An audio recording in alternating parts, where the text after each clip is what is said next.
Mi hermano admitió que había robado mis $7.600. ¿Y qué vas a hacer ahora? Demandarme. Dijo. Mis padres me dijeron que lo dejara pasar. Sonreí y me marché. A la mañana siguiente, mi abogado lo llamó. Entonces mi teléfono tenía 37 llamadas perdidas. Mi nombre es Tiffany Brooks. Tengo 23 años. Y la noche en que mi hermano admitió haber robado $7.600 de mi propiedad, aprendí que la traición duele más cuando todos esperan que la toleres. Sí, lo tomé, dijo al otro lado de la mesa, sonando casi aburrido. Luego se reclinó y sonrió. ¿Qué vas a hacer ahora? Demandarme. Mi madre me dijo que no destruyera a la familia por dinero.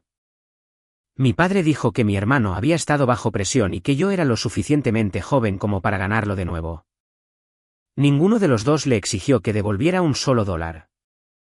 Los miré a los tres y comprendí que esperaban que llorara, lo amenazara y finalmente me rindiera como siempre lo había hecho.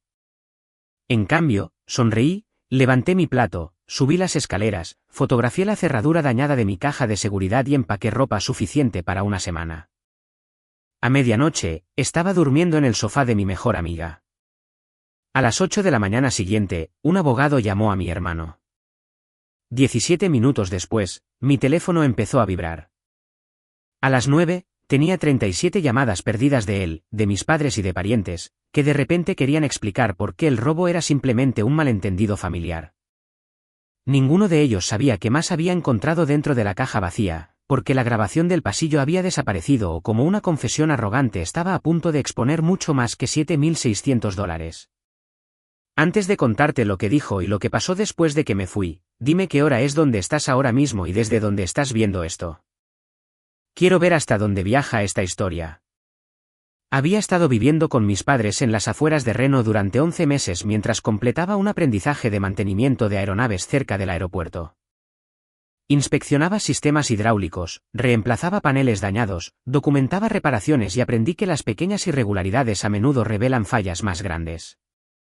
Vivir en casa me permitió ahorrar para herramientas profesionales y un programa de capacitación avanzada en otro estado. Los $7.600 provinieron de turnos extra, un bono de certificación y la venta de una motocicleta que había reconstruido a partir de piezas dañadas. Un vendedor particular había acordado guardarme un juego de herramientas especializado, pero la compra se había retrasado, así que guardé el efectivo con mis documentos dentro de una caja de seguridad resistente al fuego atornillada debajo del gabinete de mi dormitorio. Una llave permanecía en mi credencial de trabajo. La de repuesto estaba sellada dentro del escritorio cerrado de mi madre para emergencias. El jueves por la mañana, noté arañazos alrededor de la cerradura de la caja de seguridad. Los sobres con el dinero habían desaparecido, pero mi copia del pasaporte, la carta de capacitación, el recibo de la motocicleta y la tarjeta de seguro social permanecían allí. Quienquiera que abrió la caja sabía exactamente qué llevarse. Revisé mi habitación, el coche, la bolsa de trabajo y los cajones antes de aceptar que el dinero había sido robado. Mis padres habían pasado la tarde del miércoles en una cita médica mientras yo había trabajado 14 horas. Mi hermano mayor había entrado en la casa poco después del mediodía y se había ido menos de una hora antes de que yo regresara. A menudo visitaba sin avisar, pedía prestadas herramientas, vaciaba el refrigerador y trataba la casa como si fuera suya. 6 meses antes, había tomado $400 del sobre de emergencia de mi padre y lo admitió solo después de que una cámara del banco lo expusiera. Mis padres llamaron a ese incidente un error. Esta vez, la grabación del pasillo de arriba había sido borrada.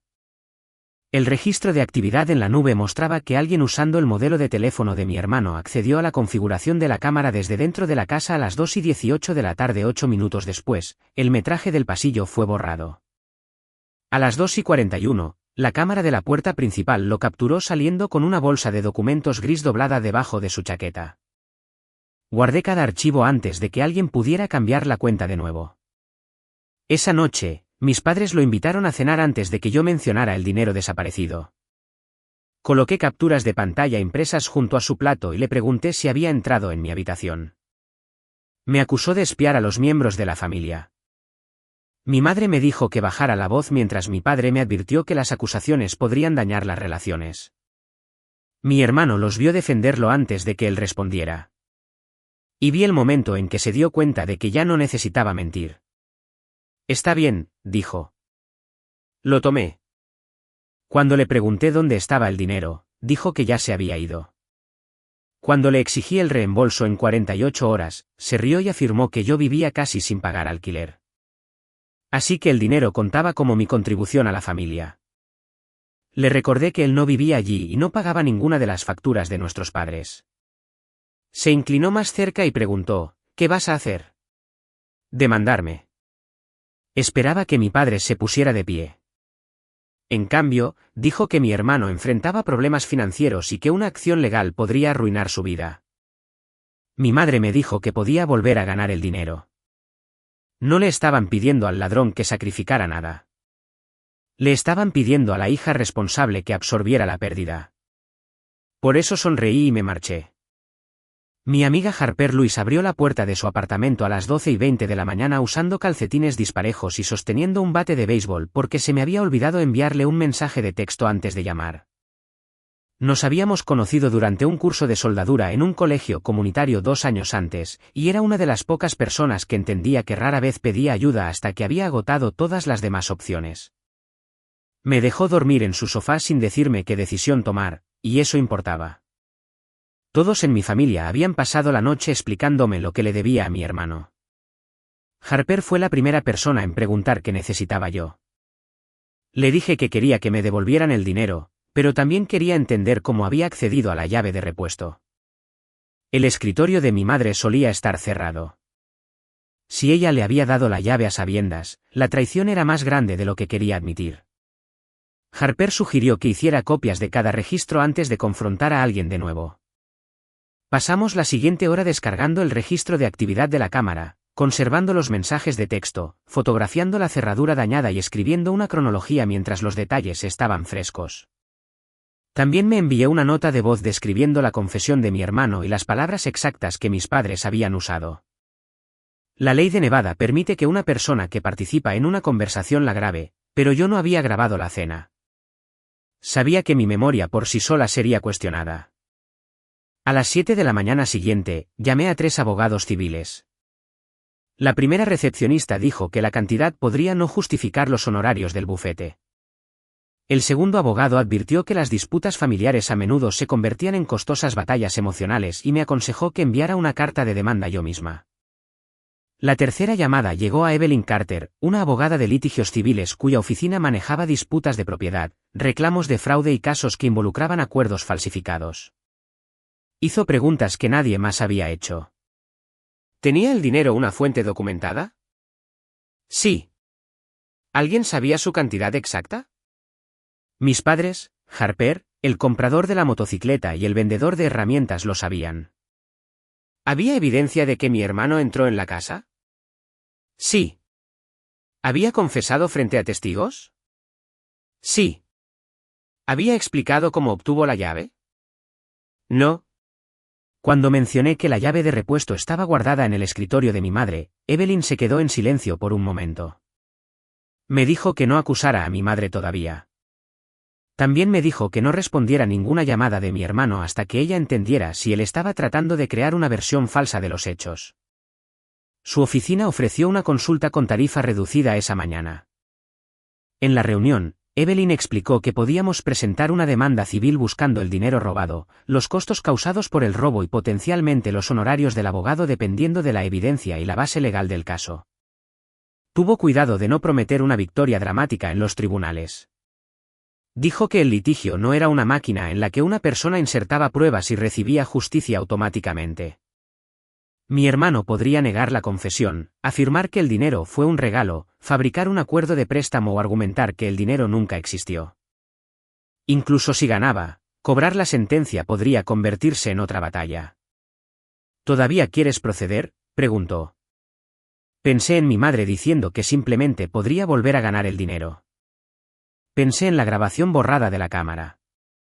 Sobre todo, pensé en la sonrisa de mi hermano cuando preguntó si lo demandaría.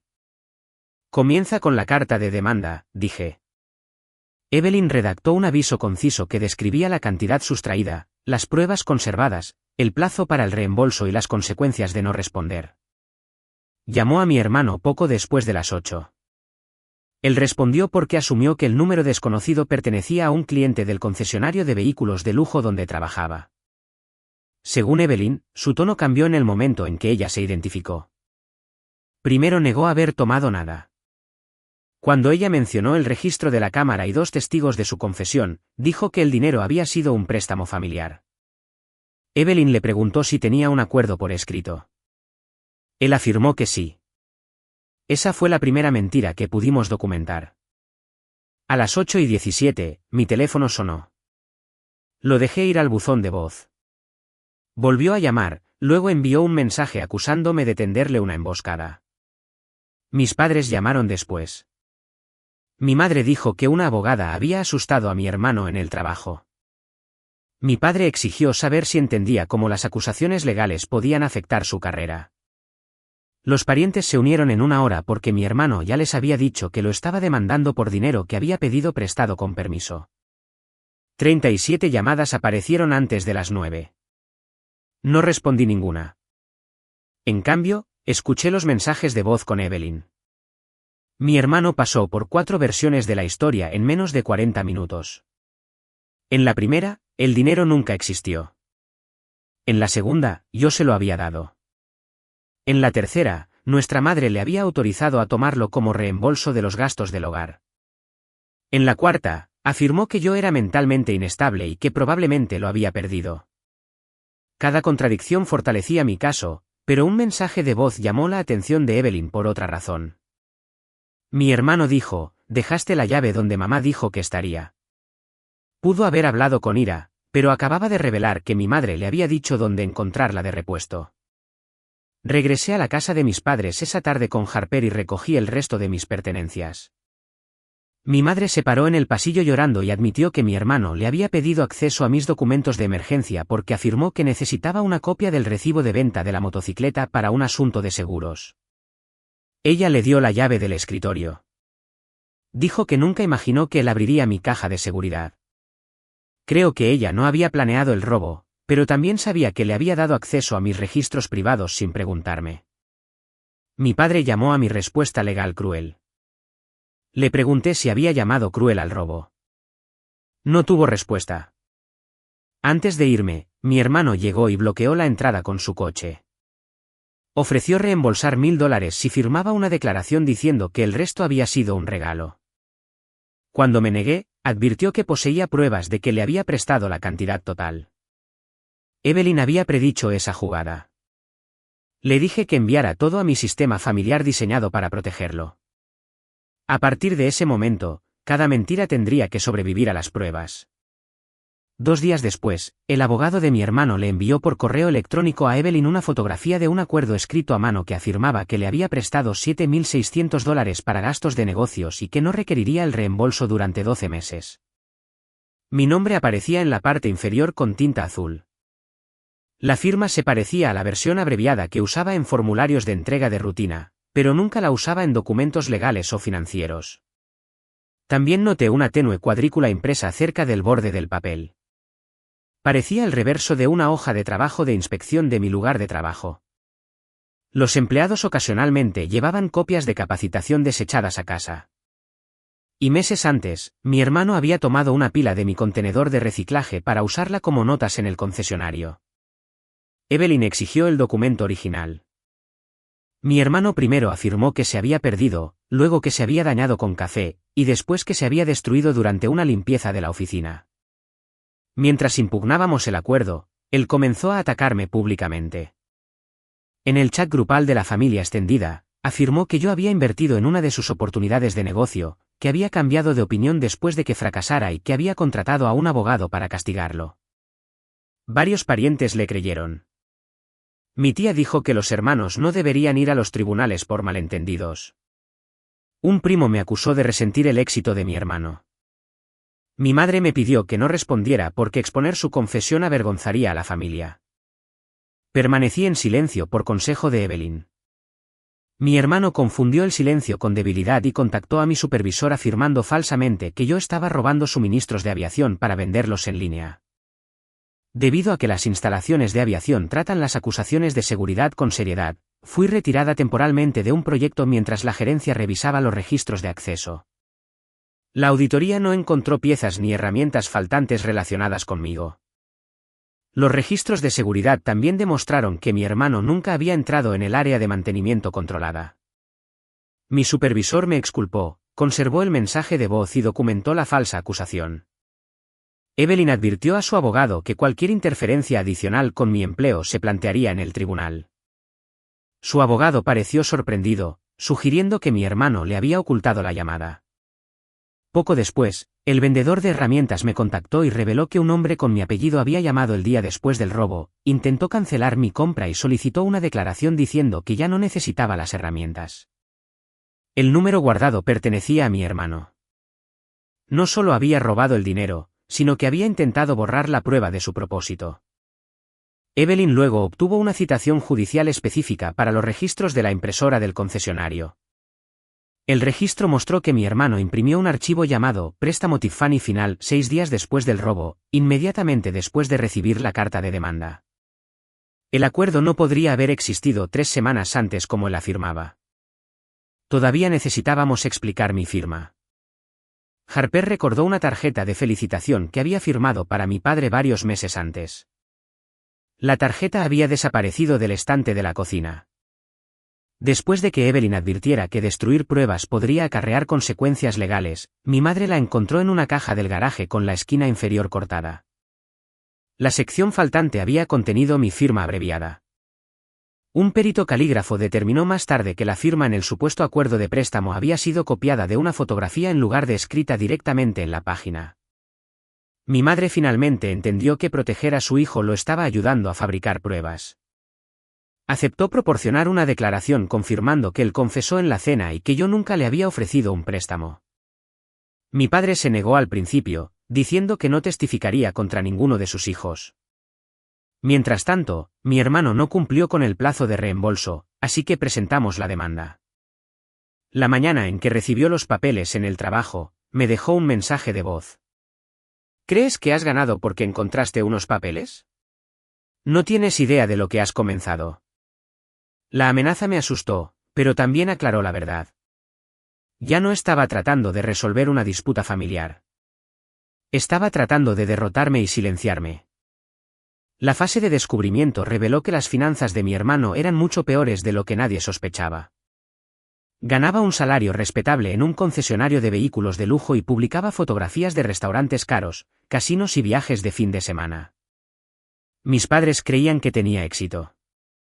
En realidad, debía dinero a prestamistas en línea, había agotado 4 tarjetas de crédito y había tomado adelantos de sus futuros cheques de pago. La mayor parte de la deuda provenía de apuestas deportivas. Repetidamente duplicaba sus apuestas para recuperar pérdidas anteriores. Y para la semana en que me robó, debía casi $19.000. Los registros bancarios mostraron que la mañana después de entrar en mi habitación, depositó $7.100 en efectivo a través de 2 transacciones. Se quedó con $500 fuera del banco. Esa tarde, $6.800 se destinaron a cuentas de apuestas y a prestamistas de alto interés. El dinero restante pagó una suite de hotel y una cena durante un fin de semana que luego describió en línea como una conferencia de negocios. El robo no había sido un acto impulsivo de supervivencia. Había financiado la apariencia de que todavía tenía éxito. Los mismos registros revelaron pagos inusuales de clientes que entraban en su cuenta desde el concesionario. Evelyn conservó esos registros porque ayudaban a establecer el motivo financiero, aunque evitó acusaciones no relacionadas con mi reclamo. Mi hermano respondió escalando la situación. Creó una cuenta en redes sociales usando una variación de mi nombre y publicó que me habían despedido por robo. Envió correos electrónicos anónimos a mi programa de capacitación avanzada afirmando que había falsificado las horas de trabajo. La escuela me lo remitió porque contenían detalles personales que solo alguien cercano a mí conocería. Los registros técnicos los conectaron al servicio de Internet registrado en su apartamento. Evelyn obtuvo una orden judicial que prohibía el acoso y la interferencia con el empleo o la educación. La violó en 48 horas al colocar copias del falso acuerdo de préstamo en los coches del estacionamiento de mi lugar de trabajo antes del amanecer. Las imágenes de seguridad capturaron su rostro, vehículo y matrícula. Mi empleador emitió un aviso de prohibición de entrada y Evelyn solicitó sanciones. Su primer abogado se retiró poco después al enterarse de que el acuerdo probablemente era fabricado y que mi hermano había ocultado sus represalias. Su nuevo abogado presentó otra historia. Supuestamente, mi padre le había autorizado a tomar el dinero porque yo debía años de alquiler no pagado. Nuestro verdadero acuerdo era que yo pagaba la factura de internet, compraba comestibles y mantenía los coches de mis padres a cambio de vivir en casa durante mi aprendizaje. Los recibos y los extractos bancarios demostraron que lo había cumplido. Mi padre finalmente firmó una declaración confirmando que no debía ningún alquiler y que nunca había autorizado a nadie a tomar mis ahorros. No fue una disculpa, pero fue la primera vez que eligió la verdad sobre el silencio. El punto de inflexión de mi madre llegó cuando encontró avisos de préstamo a nombre de mi hermano que también incluían a mis padres como prestatarios responsables. Creían que habían confirmado un préstamo de inversión de $9.000. Los extractos mostraban más de $26.000 adeudados porque el préstamo había sido refinanciado 2 veces. Mi madre negó haber firmado el segundo documento de refinanciamiento. Su firma tenía la misma apariencia rígida y copiada que la mía en el acuerdo falso. Se dio cuenta de que mi hermano había usado su confianza tal como había usado la mía. Primero para obtener acceso, luego para tomar dinero y finalmente para esconderse detrás de la lealtad familiar. Se disculpó por decirme que dejara pasar el robo. Le dije que reconstruir la confianza requeriría más que arrepentimiento. Ella lo aceptó. Mis padres contrataron a un abogado por separado con respecto a los documentos de refinanciamiento. Su abogado notificó al prestamista sobre el presunto fraude. A medida que se acercaba el juicio, Evelyn me preparó para preguntas difíciles. ¿Por qué había guardado efectivo en casa? Porque la compra retrasada de herramientas requería un pago certificado. ¿Por qué no había denunciado el robo a la policía inmediatamente? Porque mi hermano confesó y mis padres me presionaron para mantenerlo en privado. Después de preservar las pruebas, presenté una denuncia. ¿Por qué no había un vídeo de él abriendo la caja? Porque la grabación relevante había sido eliminada manualmente desde un dispositivo vinculado a él. Una semana antes del juicio, mi hermano ofreció reembolsar $3.000 en 2 años si retiraba el caso, firmaba un acuerdo de confidencialidad y describía públicamente todo como un malentendido. Me negué. Aceptar menos dinero no era el verdadero problema. Firmar otra mentira sí lo era. Él había confiado en mi silencio desde el principio, y no se lo iba a vender de vuelta. La sala del tribunal era más pequeña y menos dramática de lo que la televisión me había enseñado a esperar. Había luces fluorescentes, carpetas de pruebas y 2 lados de una familia sentados por separado porque una persona creía que la confianza era más fácil de robar que de ganar. Mi madre se sentó detrás de Evelyn y de mí. Mi padre eligió un asiento cerca de la parte de atrás. Mi hermano entró con un traje azul marino y parecía compuesto hasta que vio copias ampliadas del registro de actividad de la cámara en nuestra mesa. Evelyn comenzó con los hechos documentados. Yo poseía $7.600 de ganancias identificables y la venta de una motocicleta. Lo guardaba en una caja cerrada. Mi hermano entró en la casa mientras yo trabajaba. Se borró una grabación del pasillo desde un dispositivo vinculado a él. Se fue llevando una bolsa que se parecía a la que contenía el dinero. Confesó en la cena, depositó casi la misma cantidad a la mañana siguiente y la gastó en deudas de apuestas. Después de recibir una carta de demanda, creó un documento de préstamo falso e interfirió con mi trabajo. Su abogado argumentó que las finanzas familiares eran informales y que mi hermano realmente creía que el dinero se le había prestado. Cuando testifiqué, el abogado preguntó por qué guardaba efectivo en casa, por qué mi madre tenía una llave de repuesto y si alguna vez había ayudado a mi hermano financieramente. Admití haberle prestado $200 una vez y haber pagado por un neumático dañado. Usó esos actos para sugerir que un préstamo más grande era plausible. Respondí que ayudar a alguien antes no lo autorizaba a entrar en un contenedor cerrado más tarde. Cuando mi hermano testificó, afirmó que le había ofrecido el dinero para una inversión en el concesionario y que quería efectivo para evitar impuestos sobre los rendimientos. Esa alegación nunca había aparecido en declaraciones anteriores. Evelyn preguntó por qué su primer abogado lo había descrito solo como un préstamo personal. Él afirmó que el abogado no había entendido bien. Ella preguntó por qué el acuerdo escrito prohibía el reembolso durante 12 meses, pero no mencionaba ningún rendimiento de la inversión. Él dijo, lo redacté mal. Testificó que lo firmé en la mesa de la cocina de mis padres usando un bolígrafo negro. El acuerdo mostraba tinta azul. Se corrigió a sí mismo. Evelyn luego mostró la tarjeta de felicitación con la esquina faltante, la firma copiada y el registro de la impresora del concesionario que demostraba que el documento se había creado después del robo. Un perito calígrafo testificó que mi firma había sido reproducida de otra imagen e impresa en el acuerdo. Mi hermano dejó de mirar a la jueza y miró fijamente a su abogado. Evelyn le preguntó por qué llamó al vendedor de herramientas e intentó cancelar mi compra. Lo negó hasta que los registros telefónicos mostraron una llamada de 6 minutos desde su número. Afirmó que un compañero de trabajo usó su teléfono pero no pudo identificar a ninguno. Ella preguntó por qué me acusó de robar suministros de aviación. Dijo que había oído rumores, pero su mensaje de voz afirmaba que me había visto personalmente sacar artículos de un área a la que los registros de seguridad demostraron que nunca entró. Luego, Evelyn mostró sus transacciones bancarias, 2 depósitos en efectivo, pagos de apuestas, reembolsos de préstamos y cargos de hotel. Ella preguntó qué inversión del concesionario recibió el dinero. Nombró un negocio de detallado de vehículos, pero su propietario ya había presentado una declaración afirmando que no existía tal inversión. Su defensa se estaba desmoronando, pero la prueba decisiva provino del sistema de seguridad de la casa de mis padres. Meses antes, un sensor de rotura de cristales había preservado accidentalmente parte de una discusión en la cocina entre mi hermano y mi madre. En la grabación, ella le preguntaba por qué había tomado todos mis ahorros en lugar de pedirme ayuda. Él respondió, porque ella habría dicho que no y yo lo necesitaba antes del viernes. Cuando ella le dijo que devolviera lo que quedaba, él dijo, no queda nada. Lo superará. Siempre lo hace. Mi padre advirtió que podría contratar a un abogado. Mi hermano se rió y respondió, ella no demandará. Le importa demasiado ser la buena hija. La sala del tribunal quedó en silencio. Evelyn se le acercó con una última pregunta. Cuando le dijiste a tu madre que Tiffany se habría negado, estabas describiendo un préstamo voluntario. Él dijo que había estado enojado y no recordaba el contexto.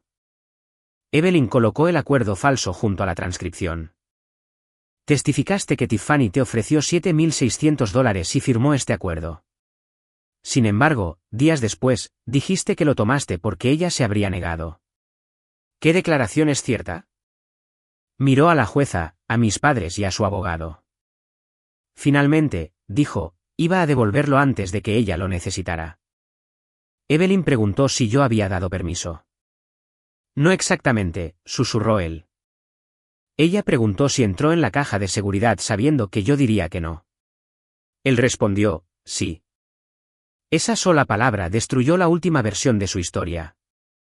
La jueza ordenó la presentación de escritos sobre daños, honorarios de abogados, represalias y sanciones. También ordenó que el documento fabricado y el testimonio se conservaran para su revisión por las autoridades competentes. En el pasillo, mi hermano me acusó de arruinarle la vida. Un oficial del tribunal se interpuso entre nosotros. Le dije, podrías haber devuelto lo que robaste. Antes de que las puertas del ascensor se cerraran, su teléfono comenzó a sonar. Su empleador se había enterado de que el equipo de la empresa podría haber sido utilizado para crear pruebas falsas. La decisión por escrito llegó 12 días después. La jueza me otorgó la totalidad de los $7,600, una compensación por la cerradura dañada y la compra retrasada de herramientas, y los costos relacionados con la interferencia de mi hermano en mi formación. También le ordenó pagar una gran parte de mis honorarios de abogada porque su acuerdo falsificado, su testimonio contradictorio, el acoso y la violación de la orden judicial habían extendido innecesariamente el caso. La sentencia total superó los $24,000. No incluía sus otras deudas. Mis padres disputaron los documentos de refinanciamiento o cualquier consecuencia relacionada con la evidencia fabricada. Ganar no hizo que el dinero apareciera inmediatamente. Mi hermano se negó al pago voluntario, Así que Evelyn comenzó los procedimientos de ejecución. Sus cuentas no contenían casi nada. Sus muebles eran alquilados. Su ropa de diseñador la compraba a crédito. Y su camioneta de lujo tenía más deudas que valor. La vida exitosa que mostraba en línea se había construido con dinero prestado, obligaciones ocultas y personas que confiaban en él. El concesionario lo puso en licencia después de descubrir que usó los sistemas de la empresa para crear pruebas e involucró falsamente a un contratista en el tribunal. Una auditoría interna descubrió entonces irregularidades en varias cuentas de clientes. No formé parte de esa investigación, pero el concesionario pronto lo despidió. Su camioneta fue embargada. Su arrendador inició un proceso de desalojo y un prestamista privado obtuvo otra sentencia. Cuando pidió volver a mudarse a casa de mis padres, mi madre se negó a menos que entrara en tratamiento para la ludopatía, cediera el control de sus finanzas y cumpliera con cada orden de pago. La acusó de elegirme a mí por encima de él. Ella respondió que finalmente estaba eligiendo la verdad por encima del miedo. Los parientes que me habían atacado se quedaron en silencio. Algunos se disculparon, aunque muchos pasaron más tiempo explicándolo convincentemente que él había mentido que reconociéndolo cruelmente que me trataron sin hacer una sola pregunta. No busqué venganza pública. Simplemente dejé de dar acceso automático a las personas que creían que la lealtad familiar significaba que debía permanecer en silencio mientras me juzgaban. El matrimonio de mis padres también sufrió. Mi padre admitió que había reconocido el patrón de mi hermano años antes, pero lo minimizó porque la confrontación lo hacía sentir como un padre fracasado. Al rescatar a su hijo de las consecuencias, pensó que estaba preservando a la familia. En cambio, le enseñó que alguien más siempre absorbería el daño. Mi madre comenzó terapia y me pidió que asistiera a una sesión con ella. Acepté, pero dejé claro que la reconciliación sería gradual. Varios meses después, Evelyn recuperó parte de la sentencia a través de la retención de salarios del trabajo temporal de mi hermano en un almacén. Dinero adicional provino de la venta de bienes personales. El pago fue lento, pero la sentencia significaba que él ya no controlaba si yo merecía recibirlo. Financié las herramientas a través de mi empleador, entré en el programa de mantenimiento avanzado y obtuve una especialización en pruebas no destructivas, el proceso de encontrar daños estructurales ocultos antes de que se vuelvan catastróficos. La ironía era imposible de ignorar. La mañana en que me fui de Nevada, mi padre me ayudó a cargar mi caja de herramientas en mi coche y se disculpó sin exigir un perdón inmediato. Admitió que cuando mi hermano confesó, supo que yo tenía razón, pero temió que apoyarme empujaría a su hijo más profundamente a la crisis. Le dije que su miedo me había empujado a mí fuera de la familia. Él asintió porque no había nada que discutir. 6 meses después del juicio, mi hermano llamó desde un número desconocido. No se disculpó. Me pidió que firmara una declaración solicitando clemencia en una de las investigaciones y me recordó que habíamos crecido juntos. Escuché hasta que terminó, luego le pregunté si recordaba haberse reído en la cena y preguntar qué podría hacer yo. Se quedó en silencio. Le dije que yo no había causado su despido, deudas, embargos, problemas legales o relaciones dañadas. Esas consecuencias provinieron de las decisiones que tomó antes de que yo llamara a Evelyn. Lo único que había hecho fue negarme a cargarlas por él. No firmé la declaración.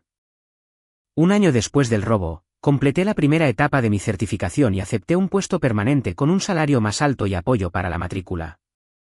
Guardé el recibo de venta de la motocicleta y el primer cheque de pago junto a mi banco de trabajo, no como trofeos, sino como recordatorios de que los $7,600 representaban cientos de horas de disciplina y sacrificio. Mi hermano lo trató como disponible porque creía que su emergencia importaba más que mi futuro.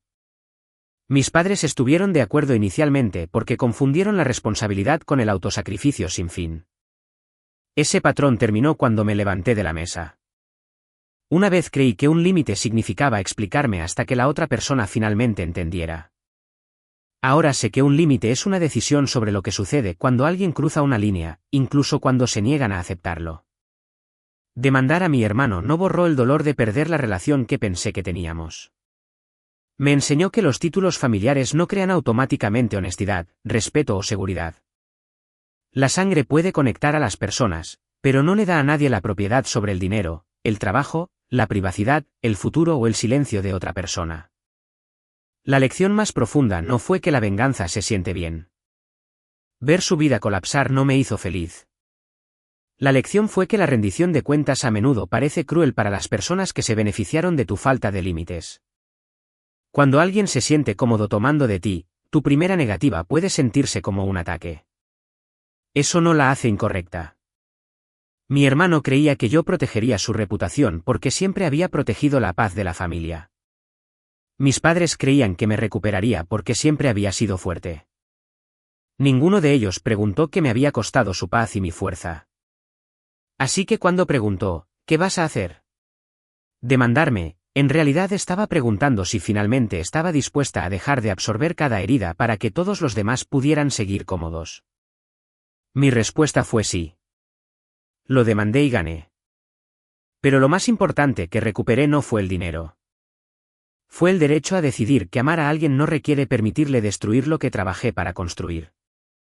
Dime honestamente, si tu hermano admitiera haber robado tu futuro mientras tus padres te dijeran que lo dejes pasar, ¿te marcharías o le darías una oportunidad más? Gracias por ver este viaje emocional. Esta historia es completamente ficticia y solo para entretenimiento y reflexión. Esperamos que te recuerde que cuando la gente confunde tu perdón con debilidad, tienes permitido cerrar la puerta, proteger tu paz y vivir sin tener que explicarte una y otra vez.